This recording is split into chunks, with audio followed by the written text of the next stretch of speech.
Pakistan army chief general Syed Asim Munir اور امریکی وزیر خارجہ مارکو روبیو کے درمیان ٹیلی فونک رابطہ ہوا ہے۔ امریکی وزیر خارجہ نے پاک بھارت کشیدگی کم کرنے کے لیے تعاون کی پیشکش کی ہے۔ مارکو روبیو نے زور دیا کہ دونوں ممالک کشیدگی کم کرنے کے راستے تلاش کریں۔ ذرائع کے مطابق امریکی وزیر خارجہ نے نائب وزیر اعظم اسحاق ڈار سے بھی بات کی ہے۔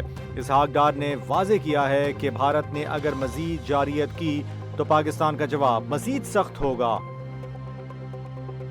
وزیر خارجہ اسحاق ڈار نے کہا ہے کہ پاکستان نے آج کی کارروائی دفاع میں کی ہے۔ انہوں نے بتایا کہ بھارتی حملوں میں 35 پاکستانی شہید ہوئے جبکہ 80 بھارتی ڈرون مار گرائے جا چکے ہیں۔ اسحاق ڈار نے کہا ہے کہ بھارت کے مسموم عزائم جاری تھے اور پاکستان نے آپریشن بنیان المرصوص کے ذریعے جوابی کارروائی کی۔ ان کا کہنا تھا کہ حملے کرنے والوں کو نشانہ بنایا گیا ہے اور دنیا اس وقت سب کچھ دیکھ رہی ہے۔ پاکستان نیوی کے ترجمان نے واضح الفاظ میں خبردار کر دیا ہے کہ اگر انڈین نیوی نے پاکستان کی جانب میلی آنکھ سے بھی بڑھنے کی کوشش کی تو اسے بحرہ عرب میں غرق کر دیا جائے گا۔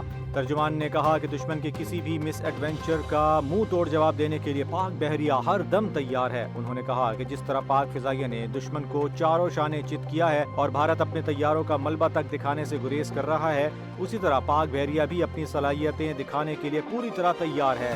سیکیورٹی ذرائع کے مطابق پاک بحریہ کی جنگی کشتیاں معمول کی گشت پر ہیں اور ہر ممکن جارحیت کا بھرپور جواب دینے کے لیے الرٹ کر دی گئی ہیں۔ پاکستان کی آبی سرحدوں کے محافظ فورسز دشمن کی ہر چال کو ناکام بنانے کے لیے پوری طرح چوکس ہے۔ واضح ہے کہ برطانوی اخبار دی ٹیلی گراف کے مطابق بھارت نے سپر سانگ کروز میزائلوں سے لیس بحری بیڑا پاکستان کے ساحل سے 300 سے 400 میل کے فاصلے پر تعینات کر رکھا ہے۔ پاکستان نے اس صورتحال پر کڑی نظر رکھتے ہوئے دفاعی اقدامات مزید سخت کر دیے ہیں۔ خیبر پختونخوا کے مختلف علاقوں میں زلزلے کے شدید جھٹکے محسوس کیے گئے۔ بٹخیلا، چارسدہ، دیر، چترال، سوات، باجوڑ، مردان، نوشہرہ اور پشاور سمیت کئی علاقوں میں زلزلہ آیا۔ NDMA کے مطابق ریکٹر اسکیل پر زلزلے کی شدت 5.3 ریکارڈ کی گئی تھی۔ شہریوں کو احتیاطی تدابیر اختیار کرنے کی ہدایت کی گئی ہے۔ ننگی جارحیت کو جاری رکھتے ہوئے کچھ دیر قبل اس نے اپنے طیاروں سے فضا سے زمین پر میزائل داغے ہیں۔ نور خان بیس پاکستان ایئر فورس کی مرید بیس اور شورکوٹ بیس کو نشانہ بنایا گیا ہے۔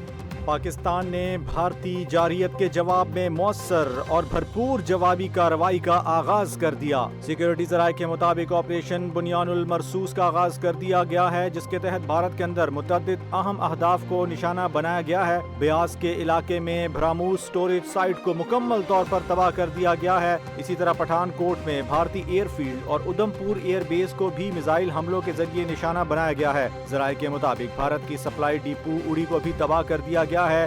پاکستان نے ان تمام بیسز کو نشانہ بنایا جہاں سے پاکستان کی عوام، مساجد اور دیگر مقامات پر حملے کیے گئے تھے۔ DGISPR لیفٹیننٹ جنرل احمد شریف چودھری نے رات گئے ایک اہم پریس بریفنگ میں انکشاف کیا کہ بھارت اپنی ہی سکھ آبادی کو نشانہ بنا رہا ہے۔ ان کا کہنا تھا کہ بھارت نے اپنے ہی ملک میں 6 بیلسٹک میزائل داغے ہیں جن کا ہدف اقلیتی برادریاں تھیں۔ DGISPR نے کہا کہ ہماری ساری ہمدردیاں سکھ برادری کے ساتھ ہیں جو بھارت کی اندرونی سازشوں کا شکار ہو رہی ہے۔ انہوں نے مزید بتایا کہ پاک فضائیہ کے تمام اثاثے مکمل طور پر محفوظ ہیں۔ بھارت نے فضا سے زمین پر مار کرنے والے میزائل داغے ہیں، جبکہ افغانستان پر بھی بھارتی میزائل حملے کیے گئے ہیں، جس سے پورا خطہ جنگ کی لپیٹ میں آ سکتا ہے۔